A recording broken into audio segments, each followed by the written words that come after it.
அதோட அரசு பள்ளி படிக்கின்ற மாணவ செல்வங்கள் அவர்கள் மருத்துவராக வேண்டும்.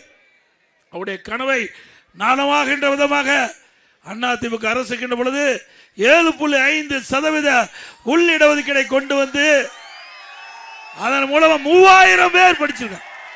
3000 பேர் அரசு பள்ளி படித்த ஏழை எளிய மாணவர்கள், குடும்பத்தில் இருக்கின்ற மாணவர்கள் இன்னைக்கு MBBS படிச்சிட்டு இருக்கிறாங்க.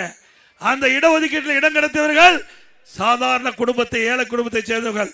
மருத்துவ கல்வி கட்டணம் முடியல, அரசாங்கமே மருத்துவ கல்வி கட்டணத்தை செலுத்தும் என்ற அரசாணை வெளியிட்டு ₹1 செலவு இல்லாம இந்த 7.5% உள் இடஒதுக்கீட்டில் இடம் கிடைச்சவங்க மருத்துவராக இருக்காங்க.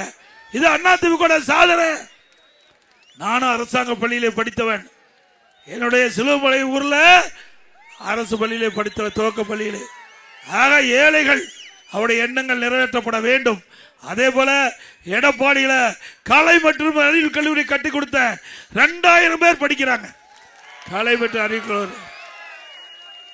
வனவாசியில பாலிடெக்னிக் கல்லூரி 1500 பேர் படிக்கிறாங்க. இன்றைக்கு நம்முடைய எடப்பாடி சட்டமன்ற தொகுதியில் இருக்கின்ற நம்முடைய ஏழை எளிய குடும்பத்தில் பிறந்த மாணவ மாணவி கூட குறைந்த கட்டணத்தில் பட்ட படிப்பை படிக்கக்கூடிய சூழ்நிலையை உருவாக்கி தந்த அரசாங்கம் அதிமுக அரசாங்கம்.